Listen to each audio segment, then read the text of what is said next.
நமஸ்காரம். உங்கள் கல்பனா ஸ்ரீகாந்த்.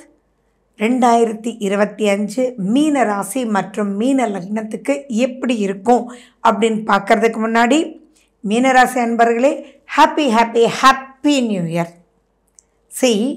மீனராசி அப்படின்னு உடனேயே கேட்குறது எல்லாருமே என்னென்னா, மேடம் சனி பகவான் ஜென்ம சனி, ராகு 12லையா அப்படின்னு பலருக்கு பல டென்ஷன்ஸ்.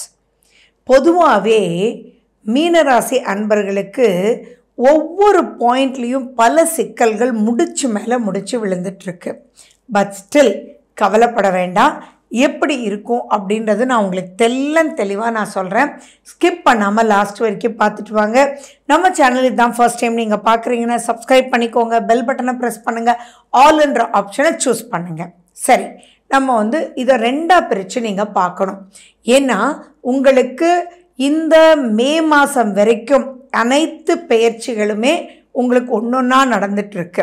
ஸோ இந்த ஃபஸ்ட் ஹாஃபில் எப்படி இருக்கணும், செகண்ட் ஹாஃபில் எப்படி இருக்கணுன்றது நான் சொல்கிறேன். ஏன்னா வருட பலன் அப்படின்றதே ராகு கேது சனி குருவை வச்சு தான்.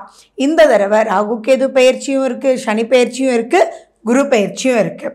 அதில் குரு பகவான் உங்களுக்கு 3ஆம் வீட்டிலேருந்து 4ஆம் வீட்டுக்கு அவர் ட்ராவல் ஆகிறார். ஸோ ஃபர்ஸ்ட் அண்ட் ஃபார்மோஸ்ட் அந்த ட்ராவல் வரைக்கும் நீங்கள் கொஞ்சம், அதாவது லாபஸ்தானத்தை உங்களுக்கு 11ஆம் வீடு அப்படின்றது குரு இருக்கார். ஆனால் இப்போ அவர் 4ஆம் வீட்டுக்கு மூவ் பண்ணும்போது அந்த ராகுன்ற பயத்தை தள்ளி வச்சுடுங்க. ஏன்னா ராகு கேது பெயர்ச்சிக்கு பிறகு நடக்கக்கூடிய குரு பெயர்ச்சி அந்த ராகுனால் ஏற்படக்கூடிய அனைத்து விரயங்களையுமே சுப விரயமாக, சுப செலவாக, சுப ஃபண்டமெண்டல் ஃபவுண்டேஷனுக்காக உங்களுக்கு அதை யூஸ் பண்ணிக்குவார். ஸோ இதை தெளிவாக சொல்லணும் அப்படின்னா, ஃபார் எக்ஸாம்பிள் நீங்கள் ஒரு எஜுகேஷனுக்காக படிக்கிறீங்கன்னு வச்சுக்கோங்களேன். இப்போ நீங்கள் பண்ணக்கூடிய ஹையர் ஸ்டடீஸ்க்கு உண்டான செலவு அது படித்ததுனால தான் நல்ல ஜாப் கிடைச்சிது, சூப்பராக இருந்தீங்க அப்படின்ற ஒரு பாயிண்ட்டுக்கு போய் நீங்கள் சொல்வீங்க. அதே மாதிரி இப்போ தொழிலுக்காக நீங்கள் ஒரு கேபிட்டல் இன்வெஸ்ட்மெண்ட் பண்ணுறீங்க அப்படின்னா அந்த கேபிட்டல் இன்வெஸ்ட்மெண்ட் பண்ணதுனால தான் இந்த தொழில் பண்ணினேன் அப்படின்னு சந்தோஷப்படக்கூடிய வகையில் இருக்கும். ஸோ 12ல் ராகு அப்படின்றது நினச்சி ரொம்ப பெருசாக பயப்பட வேண்டிய அவசியங்கள் இல்லை. 6ஆம் வீட்டில் கேது அப்படின் போது நெகட்டிவ் எல்லாம் உங்களுக்கு ஞானம், உங்களுக்கே வழி கிடச்சி நெகட்டிவ் எல்லாம் ஓடியே போயிடும். எதிரிகள் அப்படின்ற விஷயத்தில் எப்படி அவங்கள ஜெயிக்கணும், என்ன வியூகம் நம்ம பண்ணணும், எந்த ஒரு விஷயத்தை எப்படி முடிக்கணும் அப்படின்னு சொல்லி அனைத்து சங்கடங்களையுமே தீர்க்கக்கூடிய வகையில் இந்த ராகு கேது பெயர்ச்சிக்கு அப்புறம் உங்களுக்கு இருக்கும். ஸோ தொடர்ந்து உங்களுக்கு அதாவது சனி பெயர்ச்சி, குரு பெயர்ச்சி, ராகு கேது பலன்களும் ஒரு பெயர்ச்சியில் சொல்லிகிட்டே தான் இருப்பேன். ஸோ நீங்கள் ஃபுல்லாக நீங்கள் பார்த்துட்டே வாங்க. அதை நீங்கள் பார்த்துட்டு சுய ஜாதகத்தில் இருக்கக்கூடிய திசா புத்தி அந்தரம் எப்படி இருக்குது அப்படின்றதையும் நீங்கள் கால்குலேட் பண்ணி ப்ரொசீட் பண்ணிங்கன்னா things will be really good. ஏன்னா உங்களுடைய ராசிநாதன் குரு பகவான் 4ஆம் வீட்டுக்கு ட்ராவல் பண்ணுறார் அண்ட் சனி பகவான் குருனுடைய வீட்டுக்கே வரார். இந்த இடத்துல ஃபினான்ஷியல் ஃப்ளோ நல்லாயிருக்கும். பட் ஸ்டில் விரயங்கள் ஏற்படுறதுக்கு சில ரூபத்தில் இருக்குது. அது எந்தெந்த ரூபத்தில் அப்படின்னா, வீடு சம்மந்தமான ரிப்பேர் வந்துட்டே இருக்கலாம். அல்லது யாராவது என்னப்பா இன்னுமா இந்த லைட்டில் இருக்க, கொஞ்சம் எல்லாம் மாற்றுப்பா, நீ வெளிச்சத்தில் இருந்தால் தான்ப்பா நல்லா வருவேன் அப்படின்னு சொல்லி அந்த பிளாஸ்டர் பாரிஸ் போட்டு அதிலெல்லாம் லைட்ஸ் போடுப்பா அப்படின்னு உங்களை வழி நடத்தலாம். ஸோ அந்த செலவுகள் நடக்கக்கூடிய வாய்ப்புகள் இருக்குது. அதே மாதிரி இந்த வண்டியே வச்சுட்டு இருந்தீங்கன்னா மைலேஜே கிடைக்காதுப்பா, புது வண்டி வாங்க, சம்பாரிச்சு இஎம்ஐ கட்டு, அப்போ உனக்கு மைலேஜ் நல்லா கிடைக்கும் அப்படின்னு உங்களுக்கு ஒரு அறிவுரை கிடைக்கலாம். அந்த அறிவுரை பண்ணலாமா வேண்டாமான்னு உங்களுக்குள்ள ஒரு பயம் இருக்கலாம். கால்குலேட் பண்ணி பண்ணுங்க, அது கண்டிப்பாக உங்களுக்கு ப்ளஸ்ஸாக இருக்கும். ஏன்னா குரு தான் உங்களுக்கு 4ஆம் வீட்டுக்கு வரார். ஸோ அந்த வகையில் செலவுகள் வரும். ஆனால் அந்த செலவு பண்ணுறதுனால ஒன்றும் பெரிய மைனஸ் ஏற்படாது. பட் ஸ்டில் சுய ஜாதகமும் நீங்கள் பார்த்துக்கணும். அது மட்டும் இல்லை, அம்மானுடைய ஹெல்த் 4ஆம் வீட்டில் குருன்னு சொல்லும்போது அம்மானுடைய ஆரோக்கியத்தில் கொஞ்சம் எச்சரிக்கை தேவை. அம்மாவுக்கு நல்லா ஏஜாக இருந்தது அப்படின்னா ஒரு மாஸ்டர் செக்கப் பண்ணிக்கோங்க. அதே மாதிரி அதில் எது இருந்தாலும் get connected more with naturopathy, அதாவது நேச்சர்னால இருக்கக்கூடிய ட்ரீட்மெண்ட்ஸ் லைக் ஆயுர்வேதிக், அந்த மாதிரி சித்தா, ஹோமியோபதின்னு போகிறது ரொம்ப சிறப்பு. அலோபதின்னு எடுக்கும்போது அதில் இருக்கக்கூடிய சைடு எஃபெக்ட்ஸுக்கு ஒரு இம்பார்ட்டன்ஸ் கொடுத்து நீங்கள் ப்ரொசீட் பண்ணுங்கள். இன்னொன்று, நீங்கள் அம்மாக்காக உங்களுடைய ஆரோக்கியத்துக்காக பொதுவாக நீங்கள் இன்சூரன்ஸ் போடாமல் இருந்தீங்க அப்படின்னா முதல்ல நீங்கள் இன்சூரன்ஸ் போட்டுக்கோங்க. ஏன்னா ஆரோக்கிய சம்பந்தமான செலவுகள் வர்றதுக்கு பல வாய்ப்புகள் இருக்குது. அதே மாதிரி உங்களுடைய சுய ஜாதகத்தில் ரோகஸ்தானம் எப்படி இருக்குன்னு பார்த்துக்கோங்க. ஏன்னா நிறைய பேருக்கு கொலஸ்ட்ரால் சம்மந்தமான ப்ராப்ளமும், ஹார்ட் சம்மந்தமான ப்ராப்ளமும், இஎன்டி சம்மந்தமான ப்ராப்ளமும், டைஜஷன் ப்ராப்ளமும், கிட்னி ஸ்டோன் ப்ராப்ளமும், எக்ஸ்கிரீட்டரி ஆர்கன்ஸ் ப்ராப்ளமும், காலு, பாதம், எலும்பு, நரம்பு, மசில்ஸ் அப்படின்றதெல்லாம் காமிக்குது.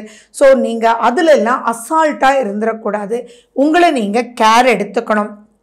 டாக்ஸன்ஸ் ரிமூவல் அப்படின்ற ஒரு விஷயம் நிச்சயமாக கடைப்பிடிக்கணும். எதுலேயுமே நிதானமாகவும் ஆனால் எல்லாத்துலேயுமே எச்சரிக்கையாகவும் நீங்கள் இருக்கணும்.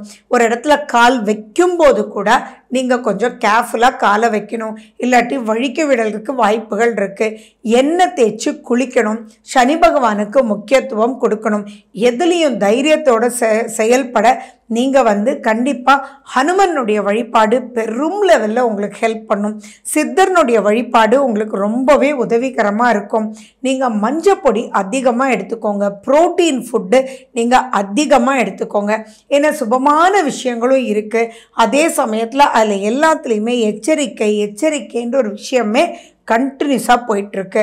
அண்ட் மேலும் பார்த்தீங்க அப்படின்னா குரு பகவானுடைய பார்வை ரொம்ப இம்பார்ட்டன்ட். குரு பகவான் விரயஸ்தானத்தில் போய் விரயஸ்தானம்னு சொல்லக்கூடிய 12ஆம் வீட்டை பார்க்கறதுனால ரொம்ப பெருசாக பயப்பட வேண்டிய அவசியங்கள் இல்லை.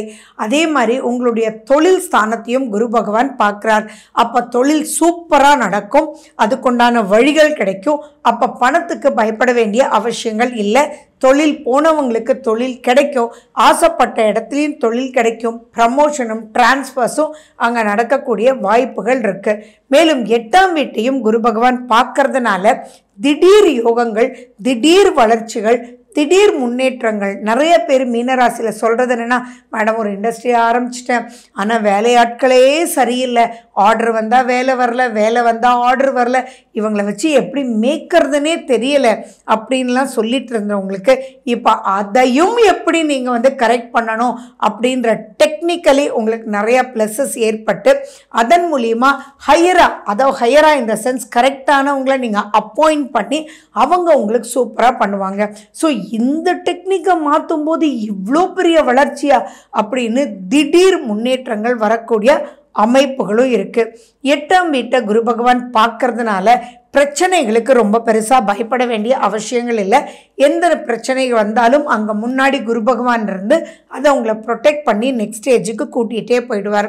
Last but not the least, கண்டிப்பாக நீங்கள் உங்களுடைய சுய ஜாதகத்தை நீங்கள் பார்த்துக்கணும் அப்படின்றது மட்டும் ஞாபகம் வச்சுக்கோங்க. எதுலேயுமே பொறுமை வேணும். கண்டிப்பாக எக்ஸசைஸ் கண்டிப்பாக பண்ணுங்கள். உங்களை ஆக்டிவாக வச்சுக்கோங்க. அயர்ன் ஃபுட்டை அதிகமாக சாப்பிடுங்க. கிரீன்ஸ் ரொம்ப சாப்பிடுங்க. கடலை மிட்டாய் சாப்பிடுங்க. எள்ளு சம்மந்தமான உணவு நீங்கள் சாப்பிடுங்க. இதெல்லாம் பண்ணும்போது ரொம்ப பெருசாக பயப்பட வேண்டாம். 7.5 சனி அப்படின்றது ஜென்ம சனி ஆச்சே அப்படின்ற பயம் கொஞ்சமும் வேண்டாம். பல ரூபத்தில் நன்மையாகவே அமையுது. ஏன்னா குருவீட்டு சனி ரொம்ப பெருசான பாதகத்தை கொடுக்காது.